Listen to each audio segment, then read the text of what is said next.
everyone. My name is Andrea Mason. I serve as the manager of North People's Assembly, which is hosting this meeting, the second meeting of the series for MX3 zoning in the East Ward. I see some familiar faces from Monday's meeting. I thank you for coming back. And to you first-timers to this meeting, I appreciate you coming. At this time, I'd like to ask the center's host, Mr. Joe De La Fave, to come up to say a couple words. Did he leave out? No, he's right here. Right in front of me. Right here. Thank you. Excuse me, here you are. Thank you, Andrea. Welcome, everyone. So this is the Ironbound Early Learning Center. This is our Birth to Five Center, part of the Ironbound Community Corporation. So I just wanted to welcome everybody here. We're happy to host this on behalf of the city in order to provide opportunities for people to engage with the city on this really important issue. I just want to add that we know how important this is and how critical it is to some of you and how deeply we feel, many people feel about this issue. But I do want to stress that this is a public discourse that we should be having this evening. I want to stress that there should be mutual respect in the course of this evening for one another. We should be talking and listening to one another. Hopefully we're all listening really nicely and really well. But just wanted to stress that aspect of things. And as the host, I certainly do want to make sure that we uphold the values, that are part of Ironbound Community Corporation, two of which are transparency and mutual respect. And we hope that applies for everybody, not just obviously for you or for me, but obviously for the city folks. And we appreciate you being here and coming down in order to engage in this. So let's have a nice public civil discourse this evening and move on. Thank you very much. We appreciate it, and thanks for your hospitality. So I just want to, Bathrooms are down the hall, and make a right at the end of the hall, and you'll find them on your right there. And there's coffee in the back. No cream. Such a host. Coffee in the back. So I also want to just state that this is a community meeting, so it is serving as a town hall, and it will be in such that style. But we're not just going to ask questions randomly. I will point you out, and then you'll ask your question, it'll be answered, or it'll be discussed, and then we'll entertain the next one. I just don't want it to become disorganized and to have a ruckus in here. So if you just, as Joe said, just be respectful of each other, it would make for a great meeting. At this time, I'm going to ask Deputy Mayor and Director of Housing and Economic Development, John Palmieri, to open with a presentation for MX3. Good evening, everyone. Andrea, thank you for the invitation to speak. Joe, thank you for hosting the event. This is a beautiful facility. I got a special tour several months ago, and I know several other city officials who are here tonight have gotten a chance to walk through the facility and appreciate the wonderful place that it is for children. This is our second community meeting. There will, of course, be another council meeting. There will be a planning board meeting. There will be a third planned community meeting for early December, and I think that date has been established as December 6th. And so, obviously, we are making every effort to listen to the community, identify issues, see whether we can reach agreement as we move forward in presenting our draft ordinance to the council. A few things, points that the mayor made that I think are just very important to consider here tonight. This is not being created out of whole cloth, this zoning ordinance that we are presenting. This presentation was made in large measure about a year ago, and with a few improvements that have been made, it reflects the sentiment that existed on the part of the mayor and the city council and public officials to create a little bit of height within a very discrete district that has been identified on the map and in the ordinances that are available for inspection on the front table. And so we're not coming in with some wild new idea. This is all based on good urban design and ability for this district, in our judgment, to accommodate some height, to accommodate a mixed-use presence, to, in fact, accommodate a height that will not exceed 145 feet. I know that many of you who were here at the last meeting heard those points. That is quite different from the ordinance that was initially presented a little over a year ago that would have permitted a height of up to 200 feet based on certain other things that get accomplished in terms of site size. So we've limited that. We've in fact listened to the community and believe that we are identifying a height that makes some sense. Good design, step backs, public uses, sustainability improvements that need to be done, infrastructure improvements that the planning board may well require developers who present plans will need to make. And so we think we have a very good working plan. We wouldn't be here if we didn't think we had a very strong plan that we would ask you to consider. Obviously, we know that a number of questions and concerns were expressed at the last meeting. Those are under review. Certain comments were made to me in writing that we are reviewing with staff. And so please know that. We'll have another meeting on the 6th. This is our second. The council will have a full meeting, and as well as our planning board. So we intend to fully vet this proposal that we have drafted in the form of an ordinance, and are hoping that you'll stay with us as we make progress through the next several weeks.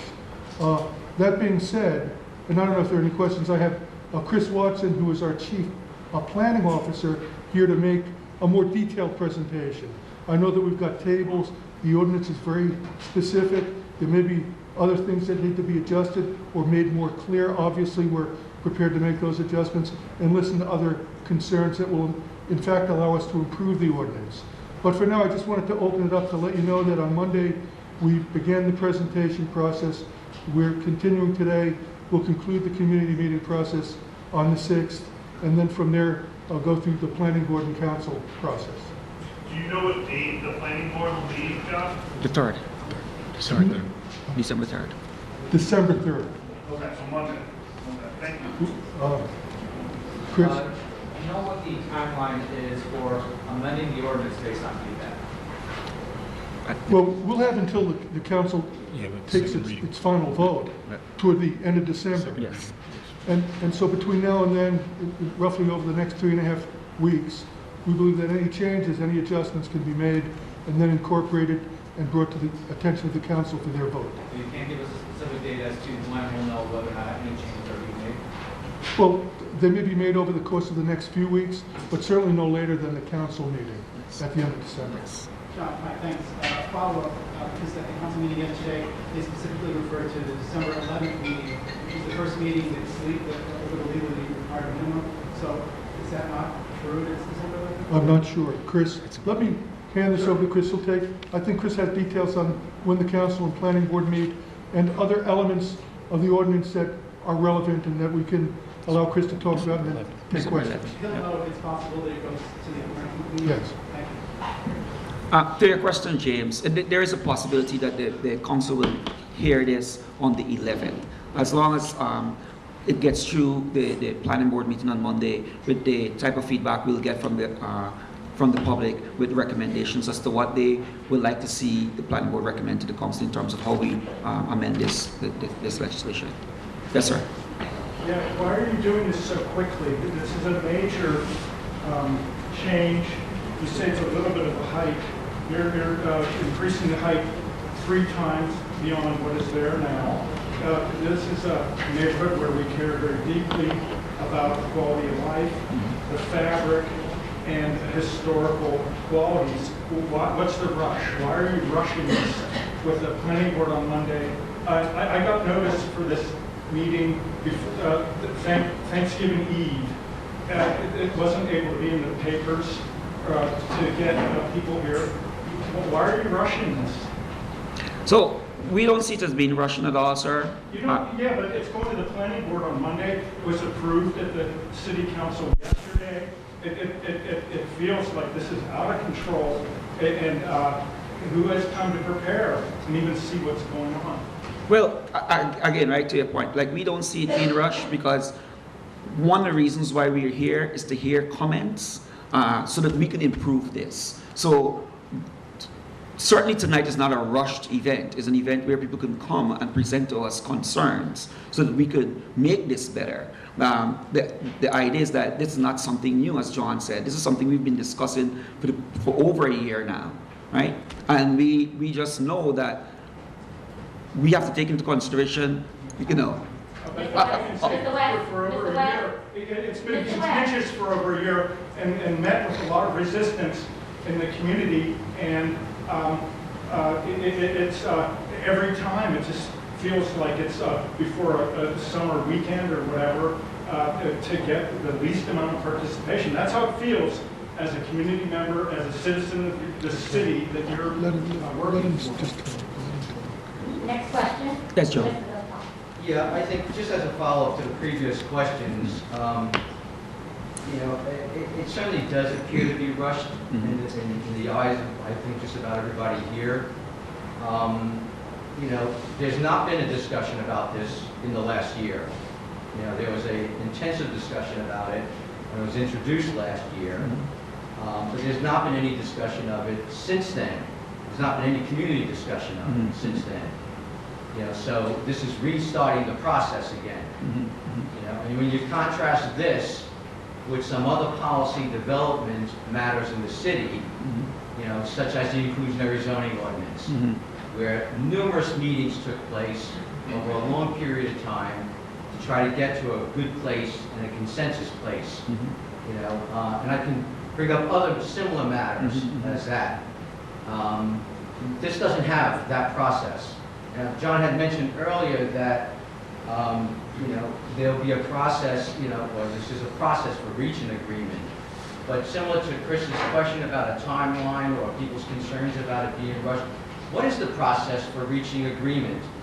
Because you've heard concerns, but what is that process for actually reaching agreement? Well, I can tell you, we have met not only with the community at large, but we've met also with those groups that are most interested in MX3 and this You haven't met with neighborhood. Ironbound Community Corporation. Pardon me? You haven't met with Ironbound Community Corporation. Well, if we haven't met with Ironbound Community Corporations, we've certainly spoke to you, Joe, right? Until In the here, last 3 days. and all of your concerns that we heard in the last 3 Are you days. defining that as a process? Well, again, it is part of a process, and because this is not something new, we have learned from the past process, and why you would not have heard from us within a year, because up to a few months ago, MX3 was law. It was challenged and we lost, and we're restarting that. So there was no need for a community dialogue for something that existed. I agree. Are you guys just responding, because you said Yes. you've been talking about it for a year. Yes. And obviously you haven't. If I can just say this, and the mayor made, I think, some important remarks on Monday.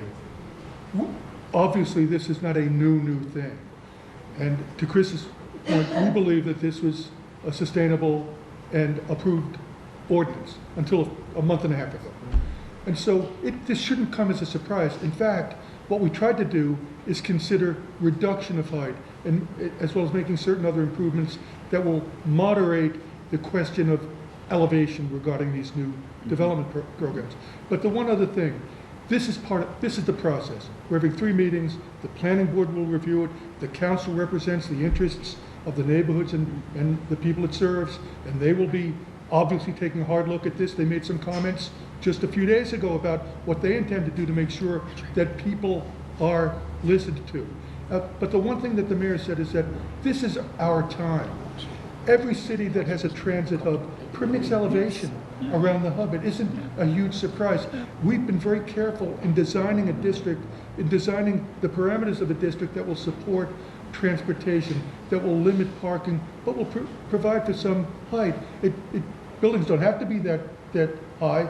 They will be limited to being no higher than 145 feet. So we may be getting proposals in for 70 and 80 and 90-foot buildings.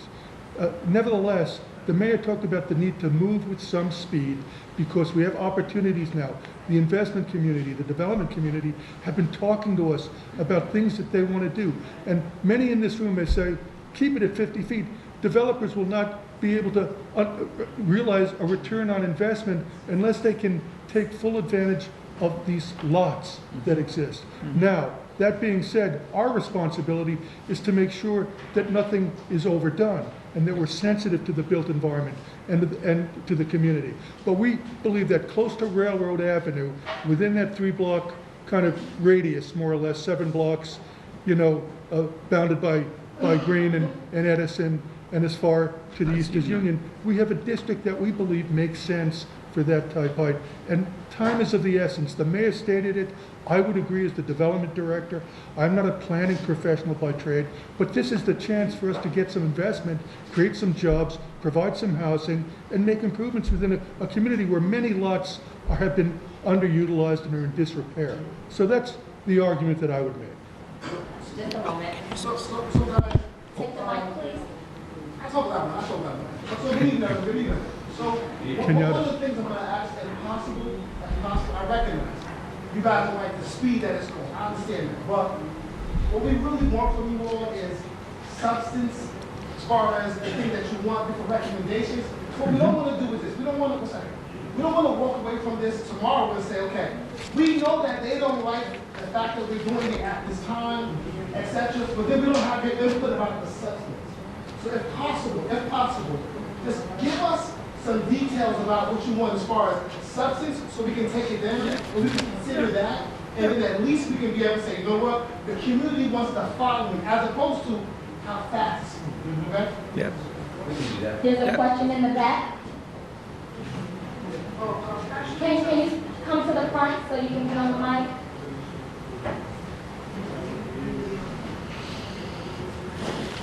And just for future questions, if you wouldn't mind coming to the front so you can be, after your acknowledged, so we can hear you. Just two things, but the first one, I want to go back to the community and this whole year and nobody knowing about anything. Hold up the mic. I just found out about what was going on literally 3 days ago.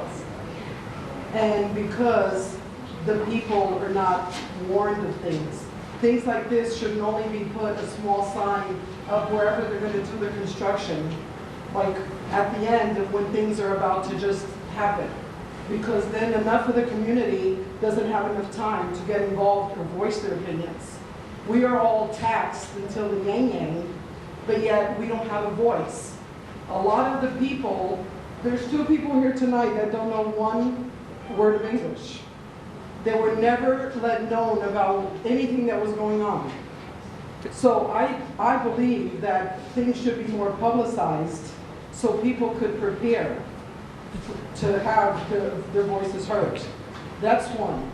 But you said something as far as these investors wanting to use, the maximum space they can. They want to take full advantage of whatever piece of property they buy. But That's not what I said.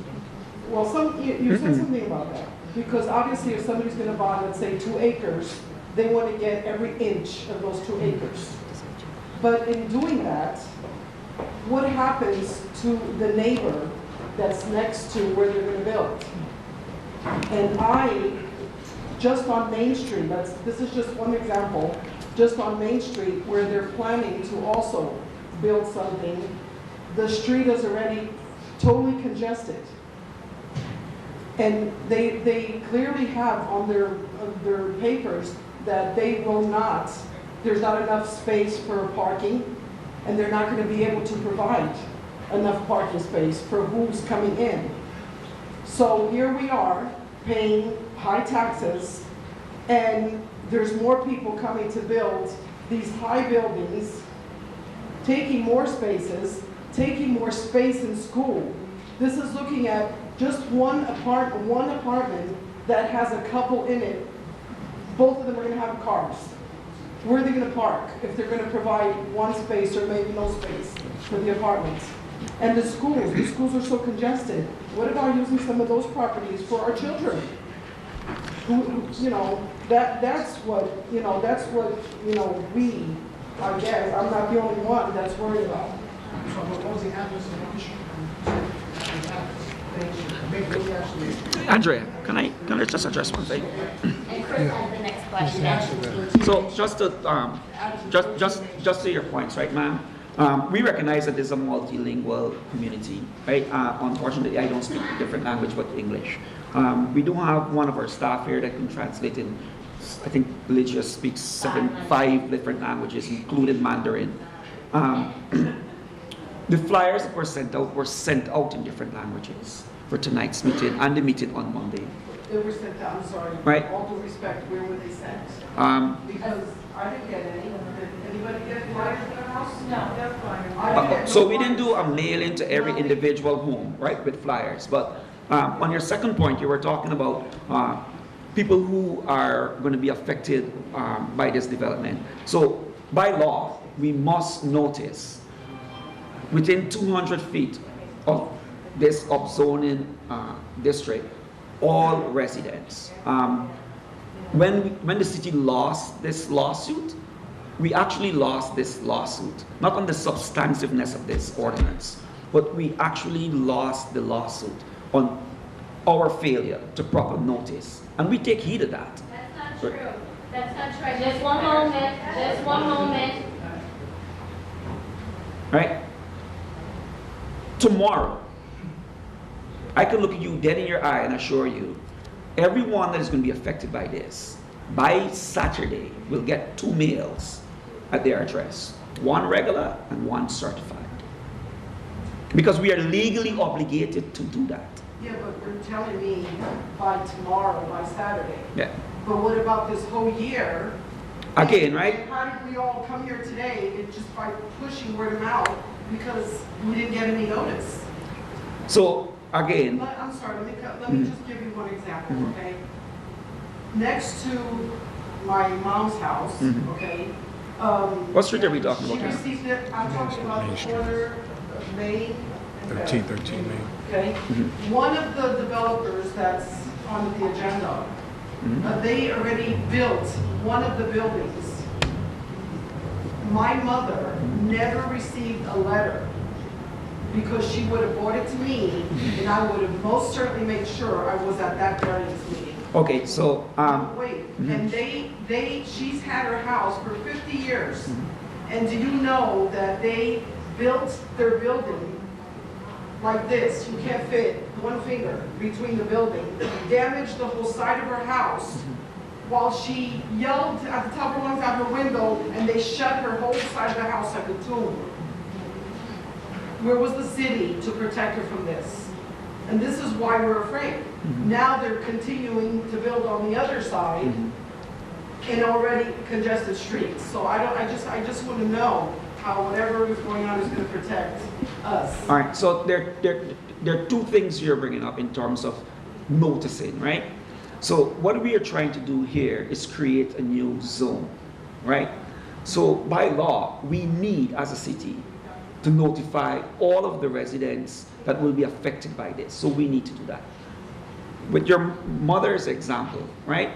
It's something totally different. The new building that you speak of that is now erected, right? Before they could have gotten approval from either the planning or the zoning board to have that building erected, 10 days prior to either one of those meetings, the developer needs to prove to the city that there were public noticing. Let me finish. Their public noticing requirement isn't as stringent as ours. They need to put signs up where the construction is gonna occur. For us, we need to send out a mailing, again, 2 mailings, registered and regular posts, to all of the affected residents 200 feet from where we are trying to rezone. So I hear what you're saying, but I just want you to understand that the requirements are different. We are not legally obligated to notify residents as to what was going to be or what is a proposed development. Developers do that by law, and they have to do it. But if the developers don't do what's in the laws, and you are not obligated, well, who is protecting us poor souls that are paying the taxes? Well, again, right? So the developer at Main and Ferry Street, where your mom lives, right, demonstrated 10 days before they brought their plans to the planning or zoning board that the public was notified in terms of putting one of those same signs you talk about on their site, right? We are not legally obligated to send out the type of mailing we'll be sending out tomorrow. It's just a matter of you know, I don't know, I understand what you're... I'm going to keep harping on Yeah, it. but- You're not legally obligated. Yeah. So why are But- we here? What can you do No, for us? no, but again, when that developer puts out that sign, right, it says public, here, take notice. We're going to be presenting this application to the relevant board, be it the planning board or the zoning board. Is at that moment that you take credence to that and turn up to the planning and zoning board and say, you know what, planning and zoning board, you know, at the corner of Main and Ferry, where my mother has been living for 50 years, this is the type of development that is coming here. And although I know by law and zoning, it is a permissible development, I take, you know, umbrage to this. I think you should be more judicious. I think you shouldn't allow this. I think you shouldn't allow this. And tell your neighbors to come with you, because that's part of the process. Yes, That's part of that but when they process. started with their bulldozer, the Yes. day they started with the bulldozers. You asked a series of questions. We Yeah, but need to he's get to... addressing me, so I'm answering. Right, but it's becoming a back and forth. If you can just state your question, let him answer it, and then we go to the next, I would appreciate it. What we'll do is we'll- Actually, we can talk after this, ma'am. We can talk. We can talk after this, right? All right. Thank you. Chris? Chris. Okay, so I just want to go over a little bit of history of the MX3, because I think this has been glossed over. The MX3 was introduced, I believe it was in early 2017, came in at a 20-story zone for these 9 blocks. There was a- Okay, so there was a hearing before the planning board, which devolved into 3 hours of yelling and screaming because neighbors do not want this. And the city they heard that, they had a public meeting at the Portuguese Sports Club. Once again, it devolved into a lot of yelling and screaming because, once again, the neighborhood does not want this. The city revised the ordinance, came back, and they told us it was a 12-story ordinance. And if you look at the ordinance that was actually adopted by council, and you can get it online, the maximum height for a ground floor commercial with residential or commercial above is 145 feet. So when you say that the city has lowered the height to 145 feet, I see a change of 0. So I don't see what change substantively has been made with this ordinance. So I don't see where we're getting decreased heights. On another point, there's talk about trying to meet this cycle. We're pushing down development just because we want to catch the last tailwinds of this economic cycle. When there's a lot of problems with this neighborhood. We have combined sewer system that regularly floods on a regular basis. You have a good rain, cars are getting flooded and destroyed. I've got a friend who had a car destroyed because of a flood. These are serious issues. And the municipal land use law has mechanisms where you can have a capital improvement plan where you specify the sort of improvements you want to make to your infrastructure, including sewer infrastructure. And you develop a way to create a pro rata share for cost. And then you can actually charge the developers to replace that infrastructure. You can also do this through redevelopment plans, and with pilots you can require developers to change this infrastructure. There are ways to do development here that is smart. It takes time, it may not catch this economic cycle, but if you tell the neighbors in this area that, yeah, they're going to get 12 stories of buildings, but they're no longer going to have their cars flooded out on New Jersey Railroad Avenue, you might actually get agreement here. There are ways to do development that will be actually very smart and not just benefit the few landowners there, but actually benefit the larger neighborhood. And I think it's a shame that the city is not taking this opportunity to do things the right way. And instead, we're going to get stuck with 50 years of wrong development. All right, Chris. So, 2 things to address, right? So, when we look at the last ordinance, this is the type of feedback I got from yourself and many others in the room. There was some ambiguity as to what the maximum height and floors allowed in the old MX3 ordinance, which was 20 floors. When we read the bulk and height standards for high-rise multi-dwellings, right? We've revised that to say that in this new MX3 ordinance, the height standard is going to be 145 feet, period. And the two of us had good dialogue before this meeting about that. And I do take your recommendation to heart that throughout this table where we make those definitions, we should make that more clear. And that will happen, right? And the second thing, if you read this ordinance and you go to our improved sustainability standards, there's a fact sheet that was shared out, and you look at number 5, right? What we're talking about is the type of things and number 5 reads, incorporate additional on-site stormwater management measures and low-impact development strategies. We are thinking about flooding. We are thinking about some of the same issues you are addressing and ways in which we could mitigate those things by making it a requirement, not a conditional, but a requirement for buildings over 8 stories. So it's not something that we are not aware of. It's not something we're not going to be proactive about. In thinking about this city's future, these are all the things we have to think about. We're not just thinking about this economic cycle and how we capture this, the wealth of this economic cycle, but we're also thinking that currently, with our eyes here, there are many people in Newark that need affordable housing. We know that currently there are many people in this neighborhood also that are looking for job opportunities. We know that currently this is a time where we can do the type of transit-oriented development that the master plan speaks about. So opportunity is here, and it will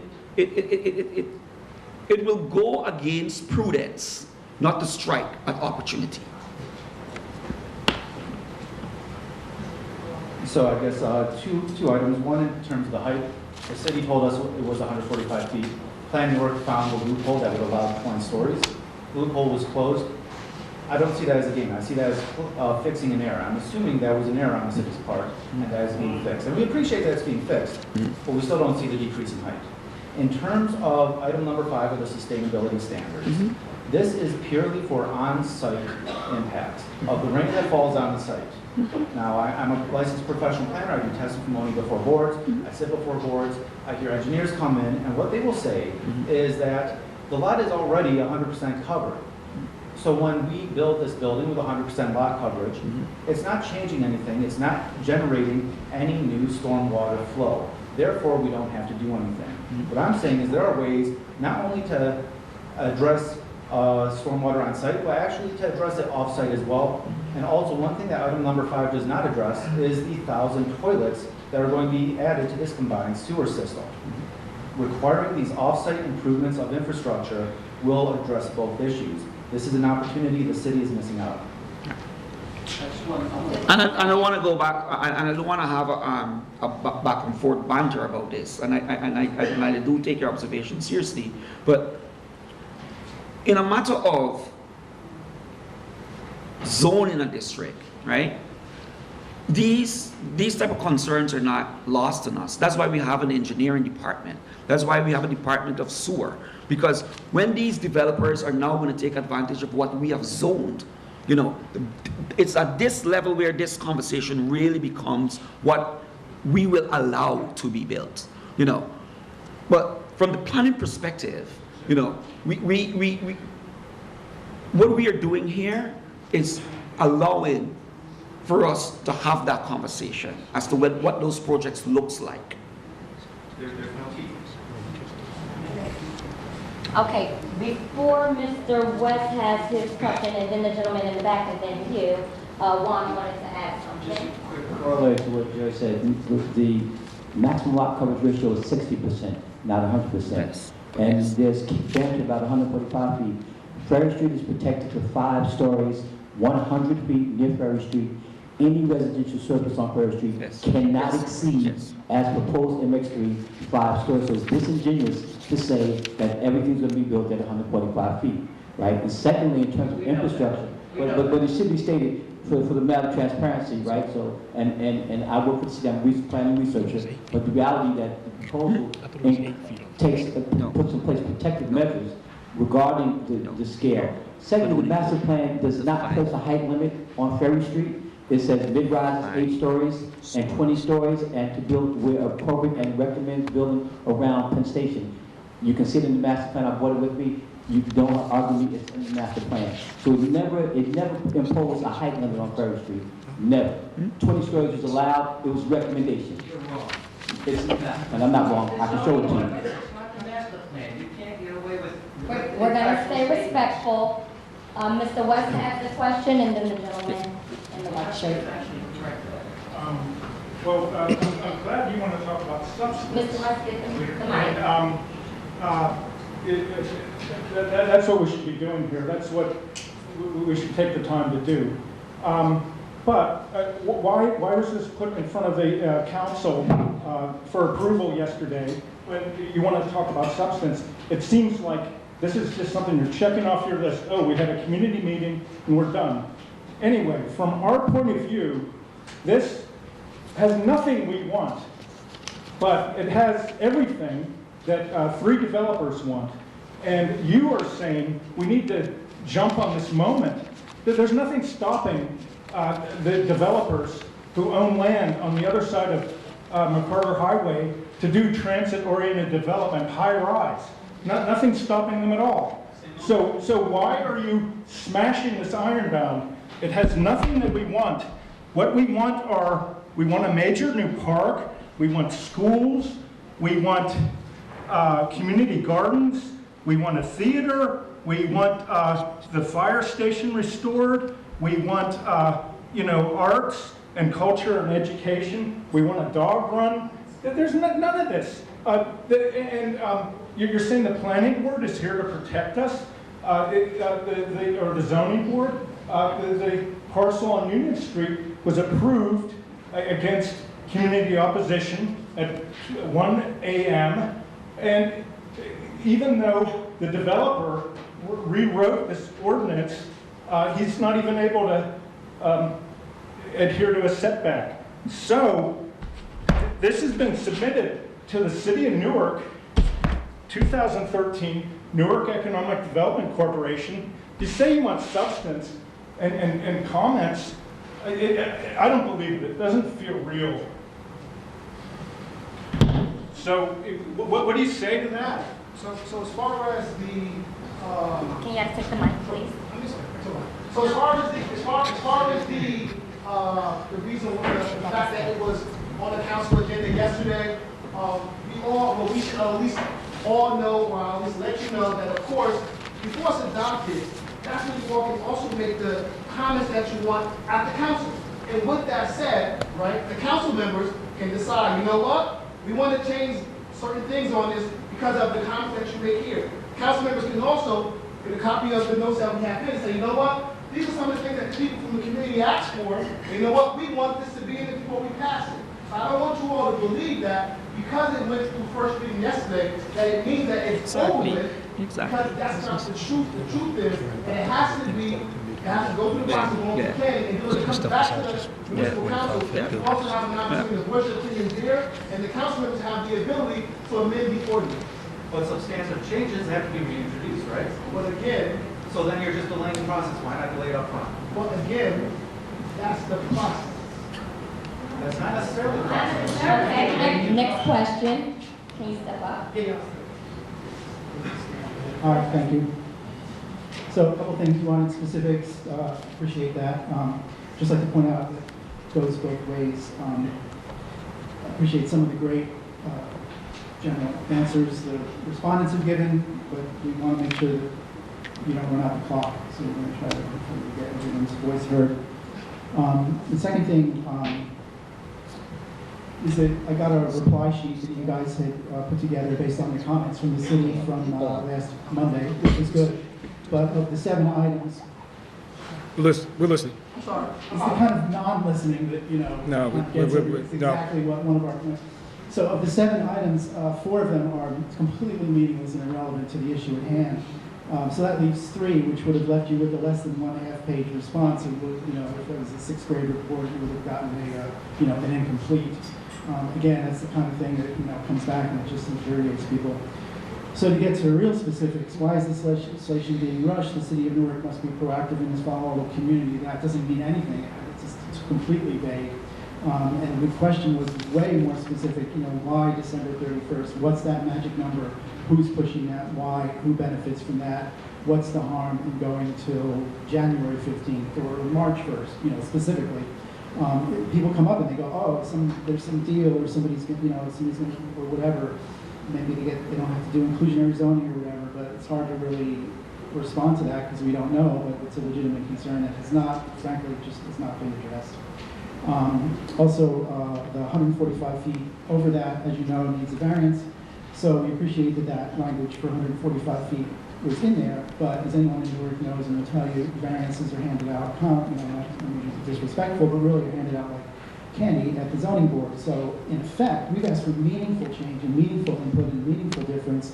But in fact, that's just like a 2-week or whatever delay for developers, so we can get anything over 145 feet up to 200, or maybe the sky's the limit. I really don't know. So we're just frankly, it's just not satisfactory. It's not good enough. It doesn't do what you're saying it's going to do in the real world. Next, 20 stories, and then it shall not exceed 145 feet. How is that number arrived at? I mean, that's a very specific number. What exactly, where did that come from? And you said that the change originally was actually, we saw a draft that was 10 stories, and this was when we were talking about stories, not feet. So how did it go from, 10 stories up to 145 feet?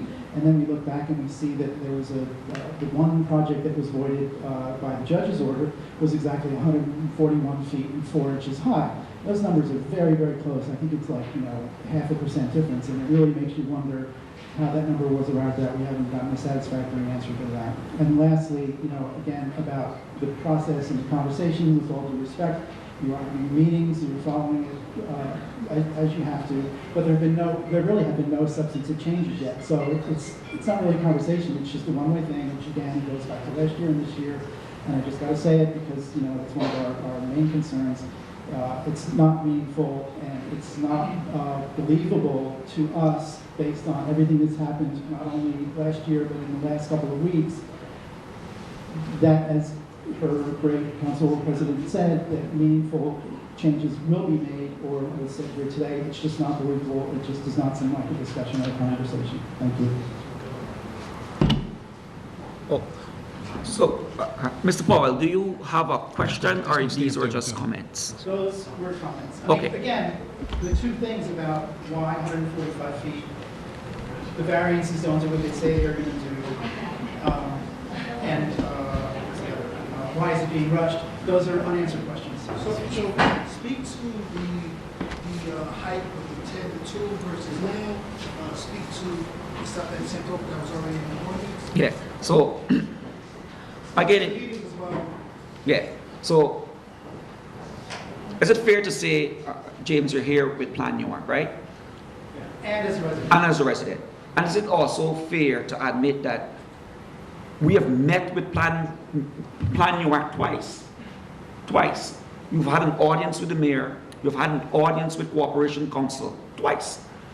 We have Not disputing any of that. you have submitted to us. We stipulate. You have submitted to us several documents with specifics. Correct. I have met with you Correct. with that document, with this ordinance, specifically with our senior planner Upendra, right? Yep. And I've said, James, apart from this height dispute of 10 floors Yes. and 145 feet, Right. please point out to me, Right. what else is this sticking point? What else this ordinance doesn't address? Because we look at we look at your sustainability standards, and then we look at our sustainability standards, and what we see is that not only do we meet your sustainability standards, but we've surpassed it. And we've surpassed it even before you recommended it. So it is a bit disingenuous. It's not disingenuous. It is a bit disingenuous to say that it's a bit disingenuous to say we are not listening and we're not responding to what we are hearing. I didn't say you weren't listening, I just said that there hasn't been any meaningful changes, and we don't, again, the thing has been not just listening, because I know you have to have these meetings, and that's fine, and I know you have to meet first and second time, and I know it has to go to the planning board. I'm not talking about that, I'm talking about, are you actually going to change anything, and you haven't seen that. And, we responded with a very long narrative letter about why we didn't feel that all of those sustainability things, et cetera, were not included. We are good faith response to that, haven't heard back. But the two other issues besides the 145 feet or 10 stories or 20 or whatever were, again, the fact that the variances is really meet S-first, variances that have some teeth in it. But there, a guy can come in and do the variance, go to the zoning board, there's no opportunity for community input or opposition. They just have to hold it in public. So there's really, it's meaningless in the real world. And then again, lastly, the thing of why December 31st. Yeah, so, And please don't, no, really. ICO as an ordinance, ICO as an ordinance takes effect January 1st, right? As it is right now, MX3 does not exist. So there's no way, absolutely no way, we could be here saying we represent any backdoor deals. No way, absolutely no way, because this ordinance becomes law on December 31st. The next day we all drink champagne and welcome 2019. And you know what we also welcome? I don't know what that means, but okay. We also welcome the IZO. That's what we also welcome. And we welcome applications in any zone, anywhere in this city that must meet IZO recommendations. We get that, not understanding. Okay, I'm gonna just reiterate so that everybody can hear. Please speak into the mic. We're not having a one-on-one conversation with the panel. It's a community meeting, so I need for everybody to stand about here so you can be recorded on video, everyone can hear you, and that the panel can see you and you don't seem a little overbearing, okay? Thank you. Good evening, sure. Oh. Yeah, the rest of the folks in the front, right? Absolutely. So, I just wanted to address, you talked that you didn't want to speak about process, but I do think that it's a good problem to have people who care to the death about a neighborhood. Yep. The bad problem for a city is when nobody cares, right? That creates a whole different set of problems. And so I think that the framing here in this conversation since 2017 has been very adversarial because there was trust broken, right, between the city administration and involved residents who had really done a lot of, put in a lot of time and effort developing this zoning and developing a plan for how Newark would develop. And there was a sense of trust that was broken, and I just want to step back and, thinking about how it was discussed that this is the process. We know, and it was already said, we know what it looks like when the city wants to collaborate because we've been through it. We've met months and months before anything ever touched council. We're in conversation and conversation and conversation. And so it's the urgency here that is very unsettling.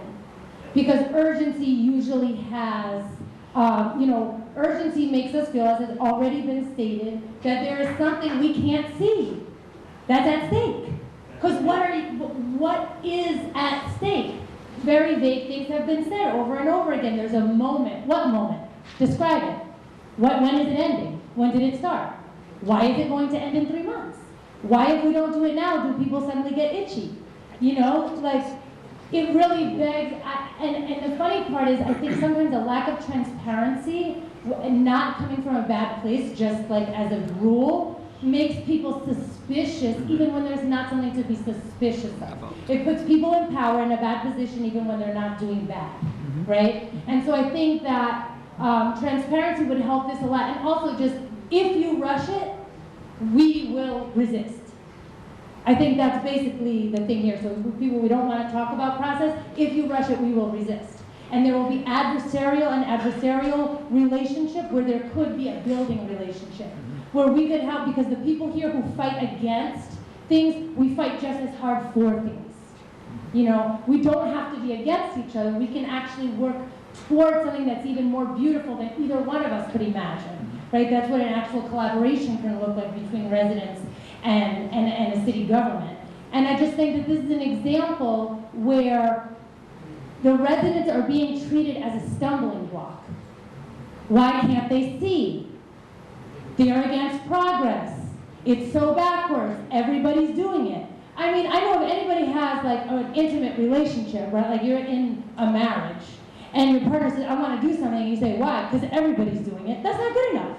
Like me and you gotta figure this out, right? Like I'm not gonna base something else based on what everybody else is doing. I grew up in Hoboken, New Jersey. I will never again be able to live there, right?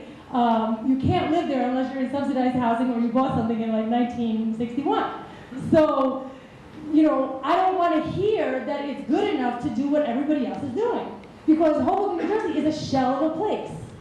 And Ironbound could be that exact same shell of a place. That's real cute, and that's why people came, and now it's impossible to live here. It was brought up, I don't want to be overly, you know, I don't want to take up too much time, I want us to talk, but it was brought up that one point was brought up, and I needed to be stomped out and never said again, that this is for affordable housing. That is an affront.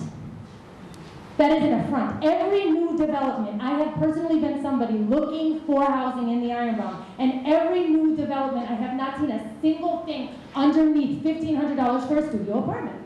That, I don't know, like, perhaps I'm out of touch with what you consider affordable housing, but when I'm talking to, you know, when we're down in the Ironbound, 2 and 3 bedroom houses, 2 and 3 bedroom apartments, we're going for $1,300 or $1,400, and now we're talking about a studio at $1,500. So I don't appreciate it talking about for affordable housing. A big number that I've heard circulated is what we feel comfortable with is 120 feet, 10 stories. That is like a compromise, a coming together, a show of good faith on both sides. We don't want 10 stories. We think that it's going to completely alter the landscape. But we know that the city really wants something, so we're moving towards how can we move forward together. And so 120 feet, 10 stories is, you know, I think if you did that, you would be showing good faith that you actually do care what residents say, that this meeting is not a farce. This meeting is not just a checkbox, but you have to make a substantive change if people are telling you over and over again the same thing. The last thing that I'm going to say is, you know, something that hasn't been mentioned, it's been somewhat mentioned, is climate change is coming and Ironbound is going to be dramatically affected. It's not if, it's when, right? We're going into a time when things as we know it, life as we know it in this neighborhood is going to drastically change. And if we continue to develop housing in the same old way, it's going, in 10 years, all of this could be moot. This could all be a moot point. Like, we need to start thinking out of the box about what does sustainable development look like in terms of climate adaptation. Adaptability to the fact that the flood zones are rising and rising and rising and rising and rising. You know, so us at Ironbound Community Corporation, we do a lot of climate justice work. In other, you know, Ras Braca, when we were doing the CCRB, he sat us down way before we ever went to, and he said, what do you all think? I have my best thinkers here. What can we put together? Let's make a brainchild. You know what I'm saying? Like, it wasn't like, oh, here's the paper, what do you say, yes or no? It wasn't like that. It was like, how can we put all of our knowledge together and come up with the best thing the city could ever have? And that's what we can do here, but not in a rush. So thank you. So let's respond. I can appreciate the fact that. I can appreciate the fact that there's members of the community that feel like they're just throwing this in our face, right? And I think, like, I don't want you guys to think that we don't see that's what your message is, right? I can appreciate that. And we also recognize that the prior process was apparently not even hearing anything from you. So we thought that, you know what, it's important for us to hear from you all on different points of time. We recognize that the people who were involved in the lawsuit isn't the whole community, right? So we had the first 2 meetings with the people involved in the lawsuit, because I just happened to be a lawyer. They had a lawyer, we had a conversation. We had a meeting with the mayor. They brought in documents, and we recognize that they represent some of the community, right? Now, as far as the community meetings, there's nothing that says we have to have multiple community meetings. But we thought, you know what, it's important for us to have multiple community meetings because we want to hear from as many people that want to participate in this time period. Now, you may say, well, why the rush? Why the rush? Again, I can't speak to why the rush, but when I'm more into the substance of what you want out of it. So that now, after this, we can sit down and say, you know what, these are the things that the community said they want. I'm gonna also make it my business to sit down with the council members and say, guys, these are some of the things that the community listed out they want. So I'm asking these guys, make sure you write down things, so that we can go back to them. Now, when you all appear before the council, they should have some knowledge on at least what was said here. And it's up to them to make the amendments, right? And I'm not trying to put the pressure on the council, but my point is, we recognize the way this was done in the past was completely wrong. We're trying to fix that now by having a dialogue. All right? And that's what Newark People's Assembly is all about. Some of you, it's your first time coming to a Newark People's Assembly sponsored meeting, but Newark People's Assembly is supposed to represent the voice of the people. It's the newest initiative out of the mayor's office, and we host, myself and Levita, it's only two of us as of now, more staff to come, but we host community meetings so that we hear exactly what it is that you want. Not as an affront to whatever the big issue is, but to actually hear and be able to know and then give to those decision makers. So hopefully they take what it is that you feel into consideration when they're making those decisions. So the next question right here. Andre. I'm sorry, Andre, can I just make one absolutely. comment? And I appreciate the comments that have been made, and I think that Kenyatta Stewart, our city's legal counsel, is making a point that we all fully understand coming to these meetings. That we want to listen, we want to make improvements. The council is going to demand that we present to them, and as you will, the issues that affect the legitimacy of the ordinance. What can we do to make it better? And I know you're upset and you're suspicious, but that's why these meetings are being held, not to beat a dead horse. And yes, we are hopeful that within the next 30 days we can conclude the process. But we may discover that we've got to take longer, that there are too many issues, that the council defers action. We may learn all those things. We've just begun the process. It's been less than a week. And our legal counsel has talked, as well as our planning people, with a number of individuals going back several weeks in preparation for these sessions. We did our best to present an ordinance that we believe makes sense. And obviously, just about everyone in this room probably takes issue with that. Nevertheless, we needed to start with something. We want to go through this process. We'll be going to the planning board. The council is very serious about making sure they represent the interests of the community. And so let's work through the process, identify your issues. Obviously, you're going to express your concerns in ways that may reflect a little bit of your suspicion, but we want to do the right thing, and we'd like to think that we will make adjustments. One thing on the IZO. The IZO is a very serious ordinance that requires that 20% of new housing that gets developed be dedicated to affordability at 40, 60, and 80% of the median. And so that is a serious proposition. That never existed. That happened less than a year ago. And we enforce it at EHD. Thank you, Director. Hi, I have one comment and two questions. One comment because this is very personal to me. I was born and raised in the Ironbound. I grew up here. This is where my childhood is. I speak 3 languages, all mixed because of the fact that I grew up in such a diverse community. So this is very personal. You're literally building an establishment on top of my childhood. So we deserve a specific explanation when it hits so close to home to us. But moving on to the questions. First, you mentioned how this establishment would create jobs, but I would like to know what those jobs look like and who these opportunities will be accessible to. Are these jobs primarily low income? Do they not promise any form of upward mobility? And keyword, like investing in local businesses, because that's the majority of the Ironbound economy. Investing in local businesses, investing in families that are interested in creating their own local business will help further cultivate this economy in the Ironbound that we have. Second, how will you ensure that current locals in the Ironbound will be able to afford living in these residential and commercial buildings? I would like to know the specific strategies, how you will help Ironbound residents adjust to this change. We deserve it because we want to ensure that we're not betrayed, just like Emily said. Once you build a giant building on top of our homes where people currently live, they become displaced because they won't be able to afford where their home was. So also, if these jobs offered to the Ironbound locals are low income, that's even worse because rent will go up inevitably, right? If that means people with higher incomes will move into the Ironbound because it seems more attractive with this building, and they won't be able to pay for the rent for where they used to live. Key word as to how you can begin to respect our boundaries is, listen to the restrictions, is 120 feet and 10 stories. So, Last year we worked on, This way they can hear you. so. What's that say?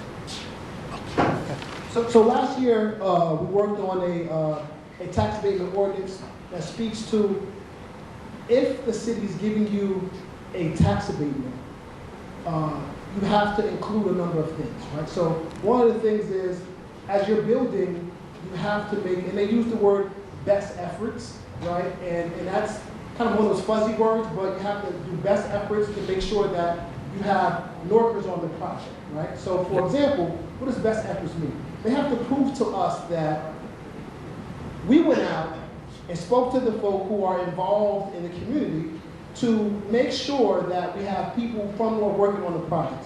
So when we're talking about, employment and things like that, that's what John is talking about. The second piece is with the inclusionary zoning. One of the things that people don't realize is the property owners, because they own the property, right? I can't take it from them. Right? I can't say, you know what? You have to do the following on your property, right? But one of the things that the ordinance speaks to is if I give you something, you have to give me something, right? So when we talk about the inclusionary zoning ordinance, it's because if you get a tax abatement or if you get a variance, you have to include the following, right? And that's our way of making sure that whatever it is, or excuse me, whomever it is building things, include things to make sure it's affordable. Now, am I using the word low income? I'm not using the word low income. I'm using the word affordable, right? Affordable housing. That's for workforce people, right? So hopefully people who live here, who work here, are willing to live here and live in these new locations. The last thing is, listen, we're straight up liars if we sit here and say that the property buyers are not going to go up. Right? I'll be a liar. Everybody else here will be a liar. That's a lie, right? If we say, you know what, is things going to go up? Yes, things may go up, right? But that's how we also have the regulatory ordinance, right? So when we see, as all these things are happening, we don't see them as individual pieces. We see them as a blended situation, and that's the same way we do with homelessness and things of that nature. People may see, one piece and say, oh, it's just this here going on. But the way we see these things as a blended process, we try to protect people on different pieces of the structure. Okay, sorry. So there's two key words it sounds like you're talking about here, like tax abatement and rent control ordinance. So is this a strategy that you think will protect Newark residents as to how they can actually afford rent? And if increase is inevitable, how can you still ensure they're protected? If increasing rent is inevitable, how can you still ensure that Newark residents are protected? Again, today, because this building went up here, the building across the street probably is worth more than that. Tomorrow, because that building went up, the building down the street is probably worth more than that.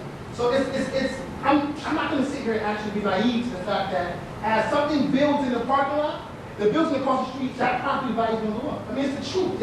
It's life, right? But the other thing is that the hope is that they're asking for something. And if they ask for something, we're entitled to something, right? Because guess what?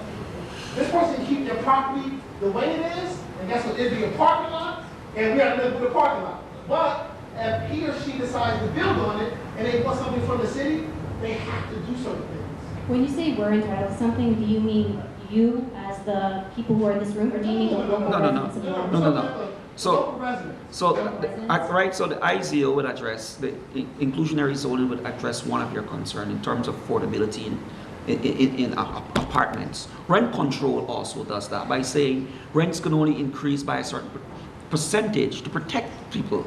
We're also working on a right to counsel, right? Saying that, it will be law here in Newark that as a resident in a particular building, you're not forcibly evicted without the presence of counsel at that eviction proceeding, right? So we are, to build on what Kenyatta is saying, we are trying to be as inclusive and forward thinking as possible as we do all of these things. And going back to some of your first question, you know, we hire a Hire Work Live initiative, Newark 2020, First Source, minority contractors, affirmative actions. You know, those are all things that are on the books right now to capture and actually anchor, protect Newarkers. So basically, it sounds like what you're saying is rent control ordinance is the way to protect and protect residents.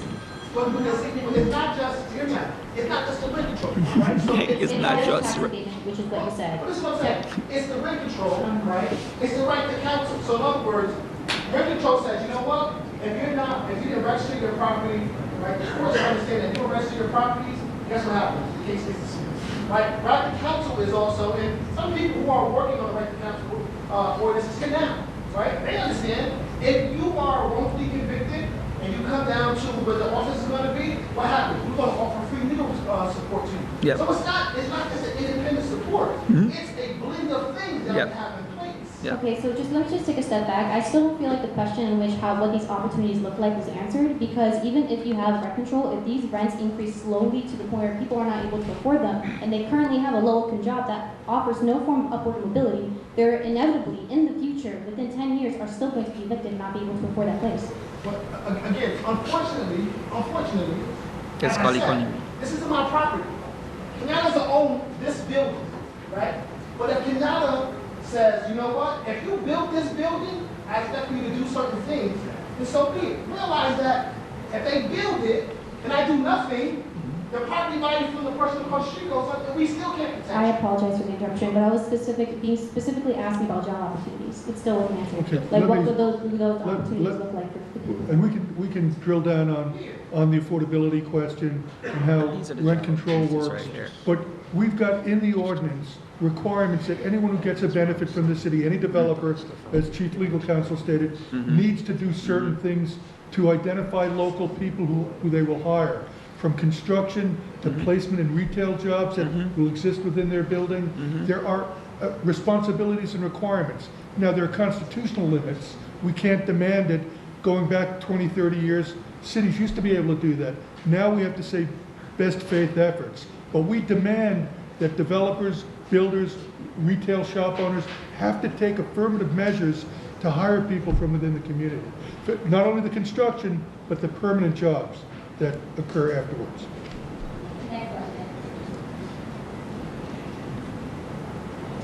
Hi, I was wondering if I could ask a couple of very specific questions about some of the language in the ordinance. The first one, that speaks directly to the height limits that you are instituting. For the high-rise multifamily dwellings, which are permitted in the new zone, it reads in MX3 zone for high-rise multifamily with active ground floor use ground floor commercial with commercial and residential above. So how I read that is the regular high-rise rules don't apply for high-rise buildings with the ground floor active use. But what about for high-rise buildings without a ground floor active use? Do they then apply the regular rules, which can go up to 20 stories in height? And similarly, for the detached commercial building type, there are no height limits in the MX3 zone. And that is also a permitted building type in this area. So things like hotels or office buildings without any residential could go up to an unlimited height because there is no height limit set for those building types or those uses, the hotels or offices, those kinds of things. So when the city is saying that they're capping everything at 145 feet, there still remains these loopholes that allow you to do that. And also, I was just wondering why the MX3 zone is being treated differently than other zones when it comes to the building facade transparency. For some reason, there's a reduction in the building facade transparency for ground floor commercial and residential above, and other uses that are listed here. For some reason, the MX3 allows 40% minimum building transparency, where in all other zones it's 50%. Should there really be a difference, and why is there such a small difference being made there? I would think that if this is meant to be an active, transit-oriented development zone, you'd want maximum transparency as possible for all levels in the building to maintain security on the streets, and to maintain a comfortable walking environment for pedestrians. And then I also see that the setbacks were also taken back a little bit compared to the ordinance from last year. And we know that in a lot of these blocks here, we have very narrow sidewalks. And I would think that in order to create a transit-oriented pedestrian zone, you want to maximize the width of the sidewalks as much as possible. So we really would like to see like a 15-foot sidewalk in many areas where currently you're only seeing 5, maybe 10. And it's difficult to walk around, especially with all of the cars being double parked on the streets all the time. So just a few specific points I'd like the panel to speak about in the ordinance itself. All right, so on the first point, right, and this goes back to why we're having community dialogue. We could go back and forth as to how the heights in the different zones are defined and codified in this document. But what was agreed on tonight, even before we started this meeting, and I had this conversation with Chris Cock here, is that if for more transparency, we can affirm that our intent is in that in any of those building types, they're not being permitted to go 20 floors, we will put that definition in each box. That's the intent. Right? That's what we intend. That's what we intend. We don't intend for buildings to be more than 145 feet. So for it to be very clear, we will put that in every one of those boxes, right? But if you're to read the ordinance, right, it says clearly, bold and underlined is new text present in the current zoning ordinance. Strike through the text detected from the current ordinance. So what we are doing here, like when you see it bold and underlined, and it's bold and underlined, bold, in MX3, residential and commercial uses building height shall not exceed 145 feet. But if we have to put that in every box where the different bulk standards apply, we will. We will. We will. Right? Second thing. We will. Second thing, right? Again, in terms of transparency, 10%, 40%, 50%. These are the type of things that are substantive for us. We have made a determination that 40% seems fair enough. But you're saying, no, you know what? Let's say 50%. This is something I'm writing down. This is something that is a community input. This is something that's saying, you know what? We are thinking 40% is good enough. But obviously it's not, because you're saying 50% should be it. So there's a recommendation heard, written down, and will be discussed, right? On the third thing, setbacks. 15 feet as opposed to 12 feet. Well, first, it was 10 feet. 12 feet was recommended. We went with the recommendation. It's not something we just pull out of the sky. This was a recommendation that we're following up on. All right? So I just want to be clear again that this is not something constructed in the dark of the night with 5 guys in a room. It is something that has been evolving over time, actually. Over time, actually. Next question. This question is more for Kenyatta. And this is with the hopes that if this passes, it's at 10 stories and 120 feet. At 10 stories, 120 feet. If it passes, hopefully that's what it's passed at. You know what I'm saying? If it passes. Yeah. And if it passes, I want to know if there can be guarantees where anything that's built in the MX3 site can fall under inclusionary zoning. And also, I guess the other ask is, can we make sure that rent control is enforced in Ironbound? Because right now what we're seeing is that we have so many unregistered buildings. We have so many people that are coming in that don't know their rights and that don't know that rent control exists. So a few things. as far as the height requirement, right, and stories and things like that, one of the questions that we talked about was, so one of the things that we talked about was, if we're at 12 stories, or if we're at 10 stories, but the number is 145 feet, does it matter to you, right, as a community, this is probably an important question for you all, does it matter to you that we go 10 versus 12, if it's still 145 feet? 120 feet. Okay, but my point is, right, so now as far as the rent control enforceability and things like that, one of the things that we have actually spoke to Jay Lee from rent control is we have to beef up rent control, right?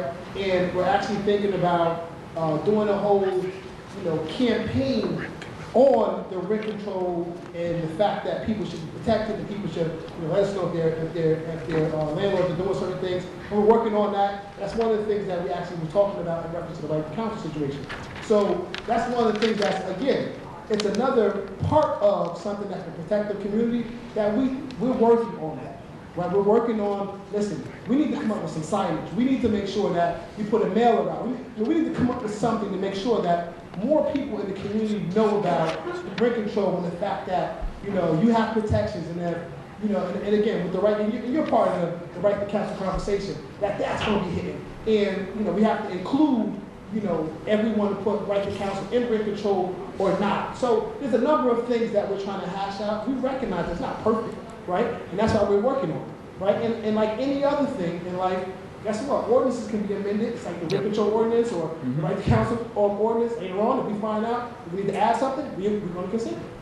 Yeah. I remember what your third point is. I just remember two. The other question was, can it be guaranteed that anything that's built in the MX3 zone can fall under inclusionary zoning? So one of the issues that we have right now is that the inclusionary zoning says that if we give you something, we have the right to taste it, right? So I can't just take your property and say, put him in your property or put 20% in that property if you're not getting it, right? So when people get tax abatements and people get variances, that's when we have the right to say, because you got that benefit from the community or from the city, we want something from you. So we have to work on a way to try to do something. Now, yes, it's realized though, if someone gets a variance and try to go higher, automatically included, right? So, we're still trying to work on that issue, on doing this without it being a legal taking of property from the owner. But the density gets rid of the taking. Well, I was going to say, technically, aren't you giving them something by changing the zoning in the area? We're not. I mean, Just city action. If you add density, it gets rid of the taking issue. Lenny, then Sergio.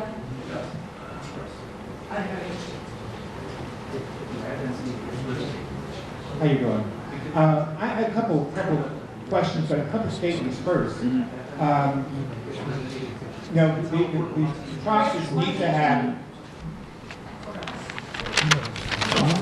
process needs to have more real involvement. Right now, the things that are being said are not being recorded online, any place we can look at them. So people are just finding out about the process going on, have no place to find what's been changed. The information that's posted is out of date. So they'll be talking about something that isn't up to date, wasting time. My first question is really, why are we following a financial fad that's a fad? It's out of date. The only reason why this so-called financial opportunity exists is because people are getting the hell out of places like New York City. And they're going to the suburbs of New York City, which includes Newark, which includes Patterson, Hoboken, all those. And those people are getting wise. The high-rise time is gone. They stopped building them. Their high-rises are not being filled. They're not getting 100% occupancy. People are not running it, and they started their building process before we did. So why are we following that type of process? We're subsidizing. We're creating a need for a process that's dying.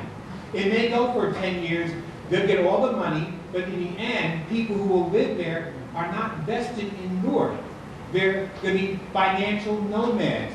They will come in for 10 years while it's good to them, then they're going to move out to our suburbs because the transportation to get them to where they're working just fast enough. They don't need to live here. They can live someplace else and zoom in time to get to work on time without a big hassle. So why are we following that loss? It's like a loss leader. It's like really switch and bait and switch. I hear all these things about the historical New York City where they have all the high rises. People were not connected to the community. They're not connected to the community here either. So why are we following this? They're not going to have the same type of investment as our neighbors now. We're destroying vibrant, living neighborhoods in exchange for some so-called maybe developing another place of the city that they really wanted and needed. We don't have vacant lots in Ironbound. You build something in Ironbound, somebody's going to lose their house, their business, they're going to lose something else. So why are we doing this? We're getting a 145-foot, maybe, hopefully less than that, high-rise. In exchange for that, they might build a two-story something up in the Central Ward where they're looking for development. They're looking for more density in their residential areas. They don't have the housing. There's nothing on the lots there. Find the lots that's vacant here. The only time you really find a lot that's vacant in Ironbound is when they knock your house down. And they're forcing all the small businesses out. They can't afford to stay here anymore. They're forcing all the lower income people out. They can't afford to live here anymore. And there's not jobs being offered in these high rises that are proposed. Unless you want to be a maid, you want to do cleanup and maintenance, you want to do security. That's the bulk of the type of employment you're going to have there. The other types of industries that they're proposing to put in there are not going to have a large number of people being employed. And even when they have those people being employed, I would hazard to guess they're going to come from outside, like they've been doing all the other industries that have moved into this point. So why are we chasing this dream? We're creating a need that's artificial. Subsidizing sustainability, does that make sense to you? In this regard, it's to their own best interest to have a house that is more energy efficient, because the people who live there will spend less money on energy. Not only does it help the community by making us less of an energy sinkhole, but it will help them save money on running their buildings. It'd be cheaper, cooler to heat, and cooler to heat in the wintertime, easier to heat in the wintertime, and easier to cool in the summertime. It's in your best interest. So I have to pay you to do something that's in your best interest? Maybe help you out. I have to pay you to do that? Why does that make sense? The other thing, you're referring to these ordinances as if somebody else made them. You're writing the ordinances. So when you say, well, we have to follow this ordinances, you wrote the ordinances. And this is why it is more important to listen to the community, because you're destroying our community to build maybe some project up in another part of Newark. It's not helping us. It's getting rid of a community that's working, a community that people are working with. They have been here a long time. They're not here today and they're gone tomorrow. They've been here for years. Most of my neighbors have been here a long time. They're not just getting in here. We have new people, yes. It's not a closed community, but it's a very stable community. You're destroying that.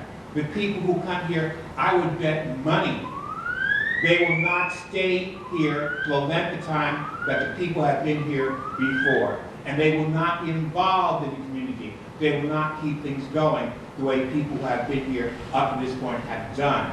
And all this for a dream, a hope, that in somewhere in the other part of New York, they're going to build a nice little something. We don't know what, but that's the give and take. It's more give on our part than we're getting take back from other resources. So I guess, why are we doing that? Why are we giving them so much when they want to come here?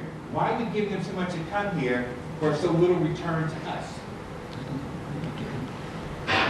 You finished? Okay.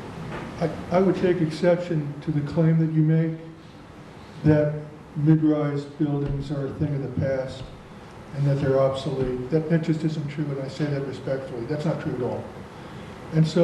And developers will build if the market permits. And so this is a market-driven economy. We believe that these locations that are in a discrete neighborhood will accommodate properties not to exceed 145 feet.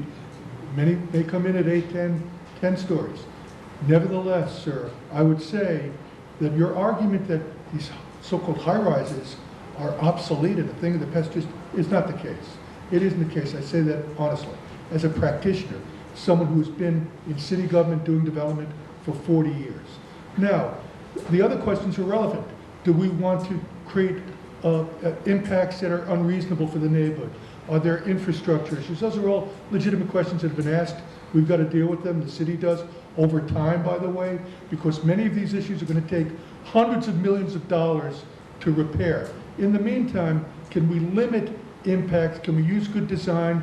Can we do the right kind of construction to limit negative impacts? That's what we intend to do.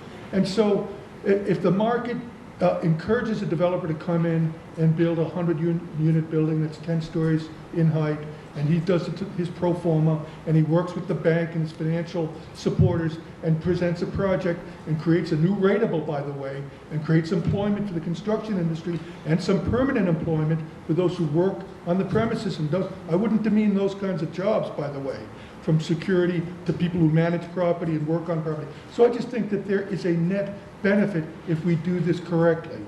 And I don't know what else to say to the many things. I'm not demeaning jobs that are low income. What I'm saying is these projects are being held up as this is going to really raise the financial level of people who are here.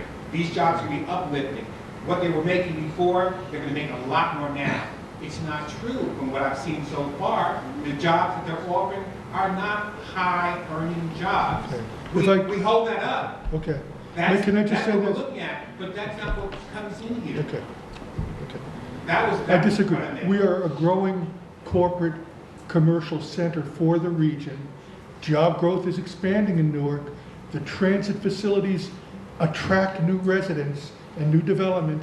And I'm just telling you for the record that there are interested parties who want to do commercial, retail, and residential development because of our location and because there are vacant tracts of land that are developable, and we ought to be encouraging it to grow the tax base and create jobs and do it in a way, in a discreet enough way to support the neighborhood. And now we have our differences as to whether what we are proposing, and maybe amended, maybe get changed over the next several weeks, is a fair way to accomplish that. I understand that. I recognize that. But for you to say, where are the jobs, the heights are ridiculous, there's no demand, high-rise, mid-rise buildings are obsolete, that's just not the case. It is not the case. I just see that they changed here. But my point is, if I have you come in and push out her, and you make more money than she's making, but now she can't afford to live here, have I made the neighborhood better, or have just replaced it? And that's what's happening now. That was the point. I think this is one of those points where, when it comes to jobs, when it comes to, is it better for me to be there versus the lady there being back here or what have you, that's going to be something that we're going to dispute. Why am I saying? What am I saying? Because if I move into your neighborhood, Kenyatta, for example, right, I'm going to find me a gym here, right, I'm going to support that business. I'm going to go out to eat here, I'm going to support that business. I'm going to do a number of things here just because that's who I am, right? Now, that may not be everyone, right? On the other hand, as far as my son, right, who also may live here with me, or my cousin who may live here with me, may not have a job, right? And they say, you know what, I'm a Norther, right? I'm born here. And you know what, I want to work in this spot, right? Or I want to become a police officer. And you know what, I want to live in this area, right? So I think the fact that we're going to disagree about how the impact is going to have on the folk, you know what, we're going to argue about that back and forth. Right? We're going to argue about if it's okay that, you know what, the guy whose restaurant is near this building, hopefully he has a bunch of people coming into his restaurant. He's like, you know what, listen, I wasn't crazy about that building, but my place is booming now. Right? So again, those people may not even eat the food next to it. Right? So I can go back and forth with you about if that's going to happen or not. But the point is, at this day and age, we're just trying something that we think, right, with your help, is going to help the city of Newark. And we also like to thank the Father, right? This is the last piece I'll make before I move on. That, you know what, there's some people in other parts of Newark that are dying over here. That wouldn't live next to you. right? Who's always saying, you know what, I saw that guy before. He's a decent person. I see the guy on TV, or I see the guy in the library, and I want to live next to him. And you know what? I don't want to buy a house. I want to live in a building, right? So, you know, we're trying our best to do what's right for Newark, right? And I don't want you to think that, you know, as we do what's right for Newark, we're forgetting about what community we're working on, right? Well, we're trying to do what's best for Newark, right? The young lady there said, I live here. The young lady raised her hand right now. I live here. I grew up here. I got an education here. I don't know where she lives right now. And guess what? She may say, you know what? That house or that building that's going up, maybe, they got a decent facility inside, it's secure, they got decent parking, I'm gonna live here. And that's just fear. Now move on. I would agree with you except for the fact that the studies that up to this point have shown it has not. You haven't come to live next to me, you've come to take my place. My place. And you know, that type of replacement gentrification is live and well here, which is sad because we just push at the people who work to make Newark the place that people want to live here. And this were a small benefit in another part of Newark that's really looking for the development. So you're developing a place that's already thriving, and then the place that's not thriving gets a little something. See, they got something. We lose a lot, they get a little bit. My last piece of this, right? My father, right now, as we speak, he lives in a certain area of Paris. I'm from Paris. And him and my stepwife, my stepmother, separated. And guess what? That area of Paris, when he paid for his house, he's going to make triple what he was selling for. Why? Because something was built near his house. And oh, by the way, he can't wait to get out of it because I'm not there anymore. My stepsister isn't there anymore. He didn't have a property. So again, I recognize what you said. We're just trying to do what we can do as, you know, the city to benefit, to do what's going to benefit New York as a whole. And again, not to say that we're discounting what's going to happen in this community, but my point is we're just doing what we think is best for New York as a whole, and hopefully we can benefit the community. Thank you, Mr. Lenny, sir. Okay, we're winding down on time, and I think it's about 5 more comments. Hi, thanks for coming out. One thing I want to talk about is that Kenyatta has made a point, to make a point multiple times, that Plan Newark is not a community. And it's not, and I'll say that it's not. You know, I would probably guess that Plan Newark is probably at the most pro-development edge of the opposers to MX3. You know, I think Joe would agree with that, Chris would agree with that, Lenny would agree with that. But we took the step to like oppose and litigate. Well, yeah. Okay. We took the step. We took the step to oppose MX3 and to litigate against it because it was done quickly and sloppily, and it was a terrible piece of law. It was very, very bad. Not only was it inconsistent with the master plan, but the process sucked. And they did it and rushed it in like about 3 months. And now we're trying to rush it and get it done in like about 33 days or less. So I don't expect that it'll get better when we rush it even faster. But I don't normally speak on behalf of Plan Newark ever.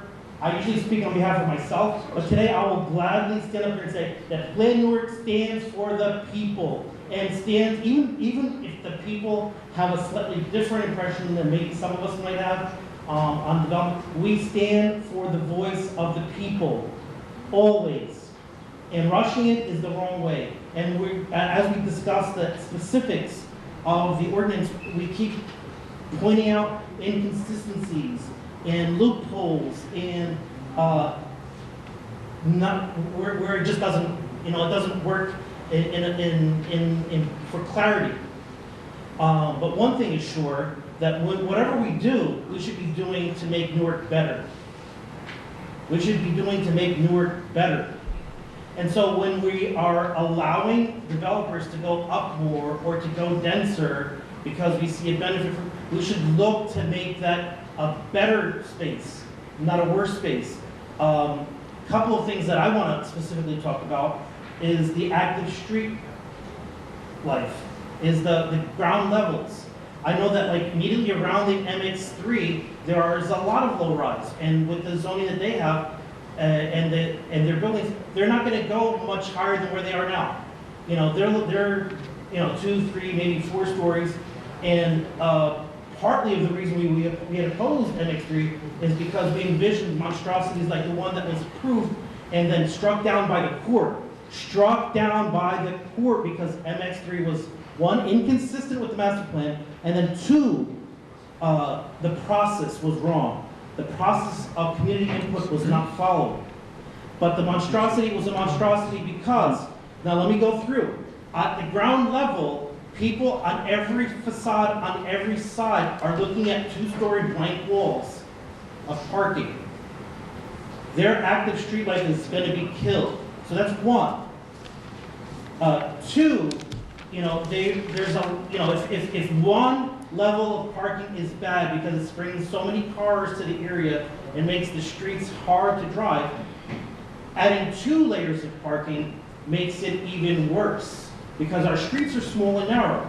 If we had 4 or 5, lane avenues, maybe Ironbound could accommodate more parking or more cars, but it can't. The reality is that this is a very organic, old, historical neighborhood with narrow streets. We can't accommodate the cars. Maybe you say, well, we're a transit-oriented development, so if we give you a little bit more height, we give you a little bit more density, well, you have to do that without more parking. Or give us back some of the parking so that we can reserve it for other, maybe a hotel or business, or maybe we can use that parking, because the city only gets so much parking and so much car street access. Once you're filled up, every other car that adds to it just is going to make everyone's life worse. And right now, we're at that limit, and we still need, according to you guys, we need to develop a lot more. And many of us would agree with you. But if we're already at our limit of cars, then how does adding more cars to that make it better? It won't. It'll make people's lives, the way they live and experience it, worse. Not just the people that drive, but the people that sit in the bus will sit behind all those cars that aren't going anywhere. And the bus isn't going anywhere, and it just becomes a mess. We're at that, we're already past the point of where we already have too many cars in downtown. At rush hour, we're a small city. It shouldn't take an hour to drive out of the city or into the city or try to get across downtown or across Ironbound. It should not take an hour. We're a very small city. If it's taking more than 10, 15 minutes, we're doing it wrong. And guess what? We're doing it wrong. We have to decrease the cars. We have to. In order for people to be able to live in a way that makes sense for them, where that people can get out easily, people can get in easily, can get around easily. So we have to look at, if we're going to allow builders to go above the 8 that was allowed previously, according to the master plan, that we should look at getting give-backs on-site and off-site. And so by reducing the number of cars that will be in that area would be a good thing. That would be a good place to start. We maybe should think about not adding 2 levels of parking. Maybe not, okay, you want to go up, but we can't give you the 2nd level because our streets can't handle it. All right, so thanks, Sergio, for those comments. So as you were making your comments, right?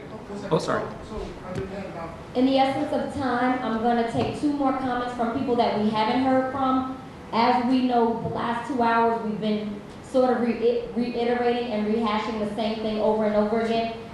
Quite a few of us are taking diligent notes. They'll be reviewed and discussed by the proper parties. I need to hear from Maria and the young lady in the burgundy. And then we'll have closing remarks. Well, we'll do a time check.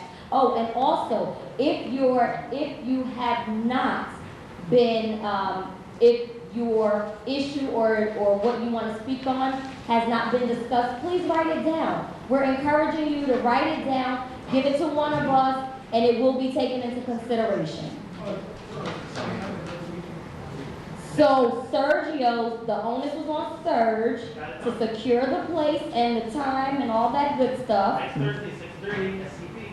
All right, so we have one more meeting in this series. That's going to be at Sports Club Portuguese, 55 Prospect, correct? 55 Prospect, next Thursday, December. Sports Club. This is the, I thought you were saying this is the communication. Lydia is saying she's on vacation. But yeah, so the last of the meeting, well, not the last, but of this series of meetings is gonna be next Thursday, December 6th, 6:30 at Sports Club Portuguese. I encourage everybody to make sure that you register for your People's Assembly so that you do get the communication directly from us. And you encourage others to either go online, come to the meeting so that they can register. But go online, the City of Newark's website, just click on community engagement, Newark People's Assembly, then it says register here. All right, so can I just address Sergio? No, but can I address Sergio's concerns and questions? So as Sergio was talking, right, and making his points, what I was doing briefly was just reviewing the recommendations that we looked at thoughtfully from Plan Newark. And since you were speaking for Plan Newark, right, on their guidelines of parking, Plan Newark asked us to waive parking requirements. We're not requiring parking. MX3 does not require parking. MX3 permits parking. There's a difference.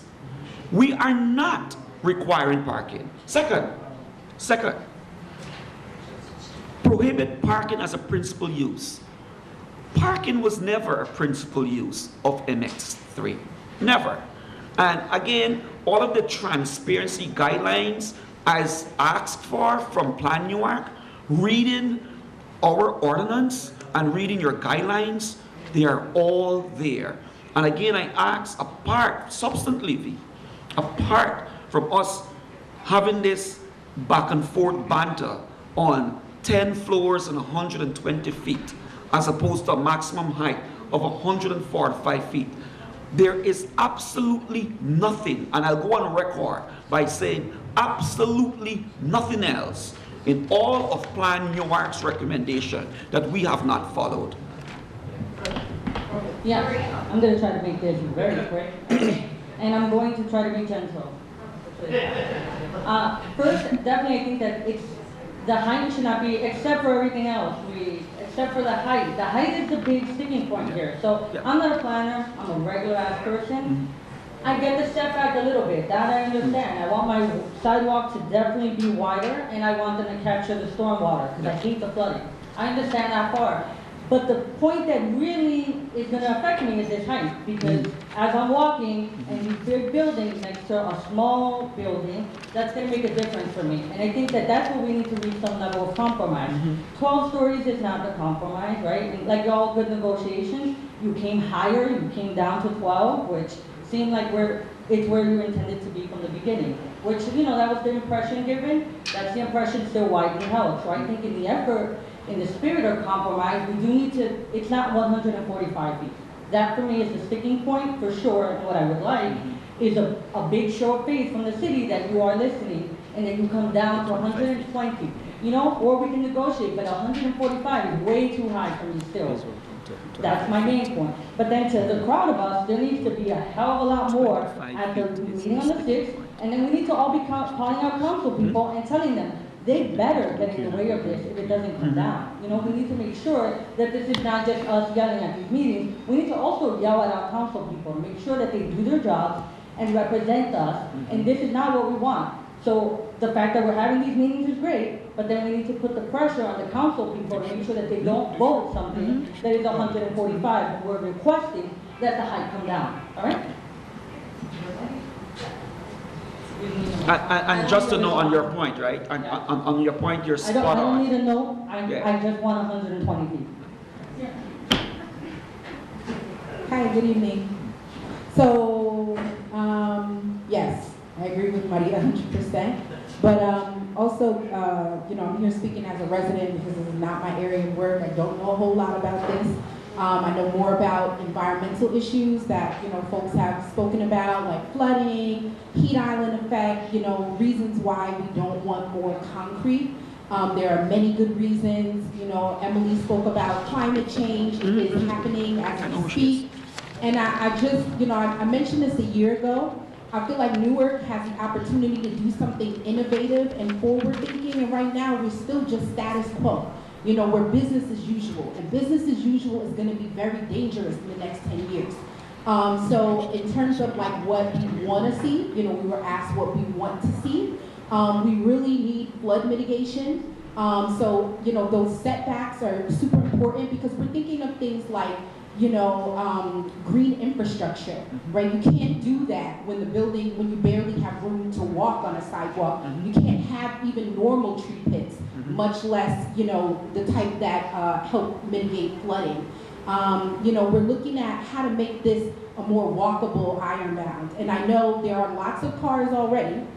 And, you know, to the point about traffic, both human traffic and car traffic, you know, I don't think that the Ironbound can actually sustain the kind of density that maybe your calculations are telling you it can. You know, as a person who lives here, you know, at 3 p.m., at 4 p.m., at 5 p.m., this neighborhood is barely transitable. And I can't imagine more cars and, you know, more people, particularly in the area of Penn Station. The kind of density you're talking about, I think, will make this an unlivable place. And, you know, I can see, like, you know, 4 or 5 years from now, you know, what are architects and planners going to be writing about Newark?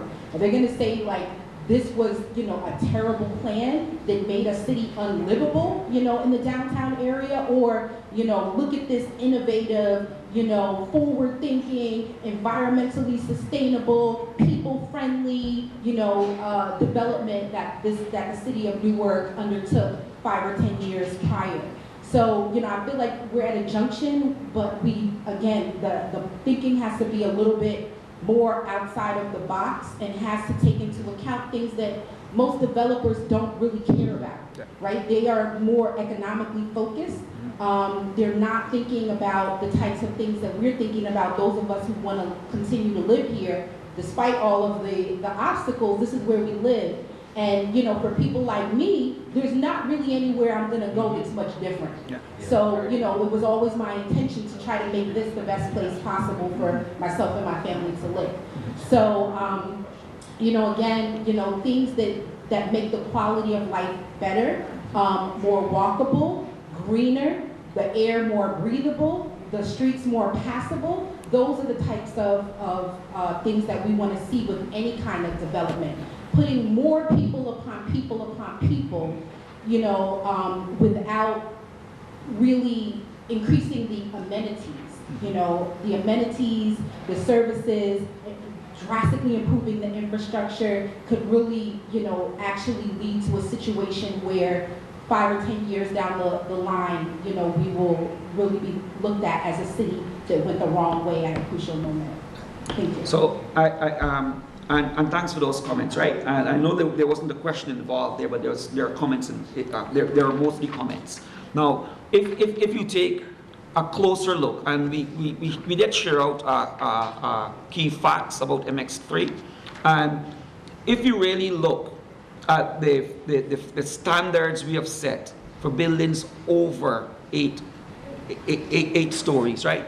It talks about that type of environmental standards you're talking about. It talks about 50% green roofs. It talks about green walls. It talks about that setback. It talks about stormwater infrastructure. It did talk about, you know what, we want to see one bicycle lane or bicycle rack for every 5 units. It talks about all of those environmental sustainability goals that you're talking about there. And I want to be clear, right? And I think I'm going to trump up my credentials here. I spent 3 years on the Environmental Commission for this city, along with ICC, you know, helping work on our cumulative impact ordinance. So these things are not lost on the planning department of the city of Newark. And that's why these sustainability goals are built in here. They're not lost on us. You know, I'm raising four children in the city of Newark. My son is right now at the library at Rutgers, you know, because there's where he's going to college. So these things are important to me. They're important to me as I live here. They're important to me as I work in a planning office here, because it's important for me. I am your neighbor. I am your neighbor. So it is not lost. Then fight for us. And I am. And I'm here to say that there is nothing here. There's nothing here that is being planned to displace people in this neighborhood in the next 10 years. There's nothing here for anybody to write about Newark's future as a detriment of what we're doing now. We are cognizant of where we are and where we want to be. And that is why, we are not perfect in terms of what we construct, but this is an opportunity for us to perfect that. But again, it would be remiss of me not to say that I and the people in EHD are not hearing you and are responding to you. Take a look at the environmental standards that for building above 8 stories, and you will see that is exactly to your comments what we're trying to capture and prevent. I'm sorry, but what I didn't mention is in our work at ICC, what we've actually found is as we, almost everything you mentioned also become gentrifying factors. So it's hard to, this is real, When you build it, they will come, and the they is the people who have more money than us. So, it's going to be tricky. There's a fear, right? So there's that clear and present fear. But what the realities are also, right, is that we have a population here that is vulnerable, and some of these developments help protect the population here that is vulnerable. That is why it is very important for you to think about our IZO, because IZO is a response. IZO is a forward-thinking, aggressive response to that fear, because that is our fear also. And we respond to it, not just with MX3, but there are things that have been done way before MX3 as a response to that fear, because it's our fear also. Okay? Thank you, Chris. And we have one last comment from the host himself, Mr. Taylor. Excuse me. Okay. Mr. Taylor. You accuse my colleagues of disingenuous. You did not incorporate every single one of the accusations. It's just a fact. You did not incorporate every single one. Here you are. We have a last comment. We had a meeting, we're going to have another meeting. I set the record straight. Excuse me. We had a meeting, we're going to have another meeting. I would hate to The recommendations are here. We've been here for 2 hours, but we had to fighting with each other in a negative tone. Yeah, up from their 10 feet. Apart from their 10, 20 feet. There. They could look through this and tell us what here. No, sir, there's not. Let me just say that I don't want to have to deal with the disrespect we set the tone in the beginning, excuse me. Yeah, but we're being disrespected. But regarding the meeting, we want to keep it in an orderly fashion, or we will not have the meeting next week. I'll just say that, I'm not. And there's a long list of problems. We need 3 more months. Can we get 3 more months? Yeah, this got to be shut down. This has to be shut down. Shut it down. We can't, this is too disruptive. It's too disruptive. That's it. It's over. Well, I'm not shutting anybody up, but obviously, sorry about that.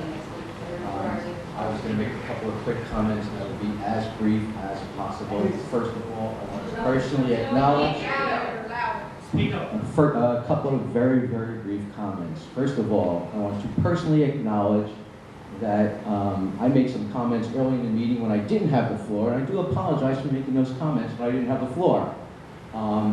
I want to acknowledge 2 other things.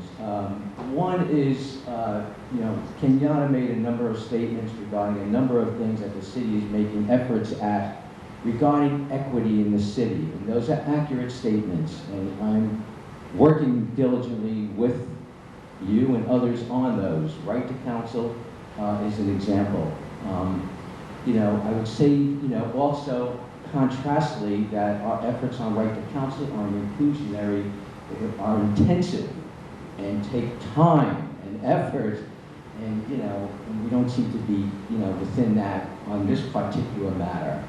I would also acknowledge that you and I would say the same thing about John, who I know can argue and resolve those issues, and I have found, at least in the course of our discussions, a degree of honesty that I won't question.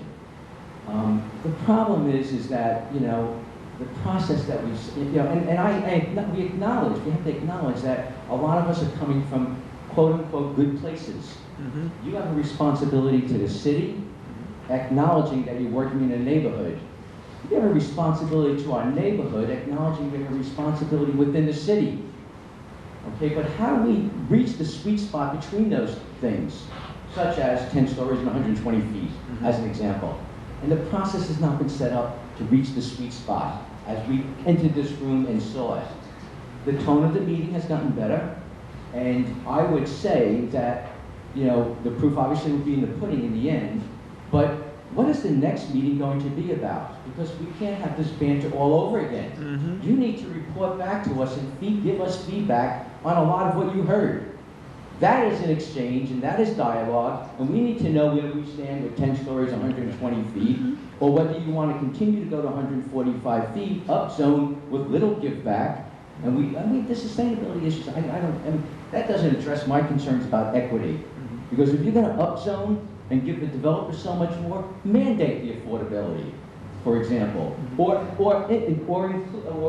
develop the impact fees for, you know, connecting to an infrastructure that can't handle it, as far as we can see. So I just think in the next meeting we need some feedback, rather than just simple banter. You know, I mean, Anchor has put stuff on the table, never got a response to. So if we want this to be meaningful, it has to have, you know, a better process to it. So that's pretty much it. I appreciate everybody being here. And this is a hot issue as we've seen. It was a hot issue last year. We didn't quite learn, you know, let's learn. And let's get this done in a very positive way by listening and building some sort of consensus here. Thank you. I appreciate you, Ms. Joe, for allowing us to have the meeting here. Thank you for being an awesome host. I appreciate also everyone for coming out and staying to the end. As we know, and as I heard, this is a hot button issue, and we plan to take your concerns, your suggestions, and your questions, have them answered and take them into consideration so that you do have or get some feedback needed for that next meeting. As you heard, I did get a little frustrated a couple moments ago and was quite ready to cancel the meeting for next week, because it was a special request of Sergio at the last meeting, and I do agree that, you know, there should be an opportunity to discuss, but it's not just about discussing, but actually getting the feedback and it being a give and take. But if it's just gonna be more of this, then there's no point in doing this.